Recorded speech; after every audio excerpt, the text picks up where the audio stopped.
નમસ્કાર. આજે આપણે સંબંધ એના વિશે વાત કરવી છે. સંબંધો બે રીતે સ્થાપિત થતા હોય છે.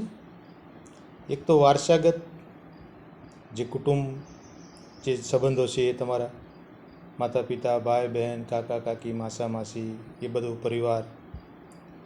બીજા વિચારગત અથવા તો લાગણીના સંબંધો, જેમાં તમારા સામેવાળાને તમારા વિચારો સરખા હોય, એ પ્રમાણે તમારા શોખ, જે ક્લબોમાં જતા હોય, આ તે બધું એ સરખું હોય, તો એ એક સંબંધ બનતો હોય છે અને એ ટકી રહેતો હોય છે. બાકીના બધા જે સંબંધો છે એ સ્થળ અને સમયની જરૂરિયાત પ્રમાણે હોય છે. માની લો કે હું એક જગ્યાએ નોકરી કરું છું, તો મારે આજુબાજુની સર્વિસ લેવાની હોય કે દેવાની હોય, એ રીતે સંબંધો બનતા હોય છે. એસી રિપેરિંગવાળો, મિલ્કવાળો, આજુબાજુની દુકાનવાળા પણ મારી સાથે સંબંધ રાખતા હોય છે. હું જ્યાં સુધી ત્યાં હોઉં છું ત્યાં સુધી. પછી આપણે એ જગ્યા છોડી દઈએ સમયની સાથે, સિવાય કે એમાં તમારા બંનેના વિચારો સરખા હોય ને કોઈની સાથે સંબંધો બની ગયા, તો એ સેકન્ડ કેટેગરીમાં આવી ગયું. વિચારગત સંબંધ છે, લાગણીના સંબંધ છે, એ કાયમી ટકી રહે છે. બાકી સમય સ્થળની સાથે બનેલા સંબંધો, સમય સ્થળ છોડો, સંબંધ પૂરો. પછી બીજી જગ્યાએ જાઓ, ત્યાં તમારી જેવી જરૂરિયાત મુજબ પાછા નવા સંબંધો બને. ત્રીજી જગ્યાએ, એ રીતે સમય સંજોગો પ્રમાણે સંબંધો બનતા જાય અને ભૂલાતા જાય. હવે આપણે વાત કરીએ કે ભાઈ વારસાગત સંબંધ. સંબંધની પહેલી વસ્તુ જે છે ને, એ ત્રણ વસ્તુ છે. આપણે એક માની લો કે ઝાડ છે, નાનું છોડ. પહેલાં તો જમીનમાં તમે એક બીજ દાટી દીધું છે, જમીનની અંદર છે, એમાંથી એક કૂંપળ ફૂટે છે. જમીનમાંથી નથી, એને સૂર્યપ્રકાશ મળતો કે બીજું કંઈ, છતાંય એ જમીનમાંથી એક કૂંપળ ફૂટે છે અને એક બીજ મળ્યો છે. એ રીતે વારસાગત સંબંધો એવા છે કે જે માના પેટમાં હોય બાળક, એનાથી એમના આગળ બધાની સાથેના સંબંધો માના પેટમાંથી જ બંધાઈ જાય છે. કોઈનો એ ભાઈ કે બેન છે, કોઈનો દીકરો કે દીકરી છે. એ એક વિશ્વાસ છે, વિશ્વાસના સંબંધ છે. જે એમાંથી માની લો કે બાળક કે બાળકી પેદા થઈ, એમને એ વિશ્વાસ છે કે આ મારો ભાઈ છે, આ મારા મમ્મી છે, આ મારા પપ્પા છે, આ એમની સંબંધોની ગરિમા છે, એમનો મર્યાદાઓ છે, આ એમનો ફરજો છે. એ બીજું, જ્યારે સંબંધ છોડરૂપી જે છોડ બને, પછી એમને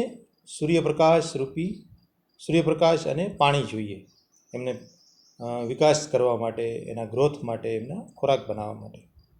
એવી રીતે સંબંધમાં પણ સૂર્યપ્રકાશરૂપી પ્રેમ જોઈએ, મોકળાશ જોઈએ, સામેવાળાની પ્રાઇવેસીનું સન્માન જોઈએ સૂર્યપ્રકાશરૂપી, અને પાણીરૂપી એક સંપર્ક જોઈએ.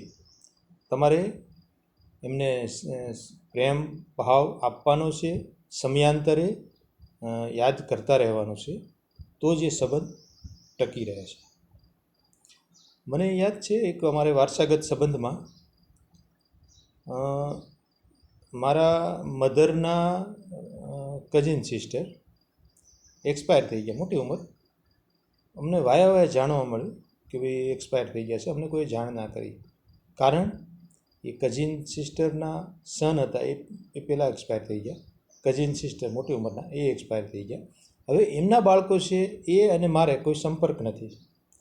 એ પોતાની દુનિયા છે એમની, મારી પોતાની છે. અમે ક્યારેય સંપર્કમાં આવ્યા નથી, કોઈ પ્રસંગોમાં અભ્યાસ આ તે કારણોસર નથી મળી શક્યા. તો એ સંબંધ ત્યાં પૂરો થઈ ગયો. એમને ખબર જ નથી કે અમારા આવા કોઈ સંબંધીઓ છે.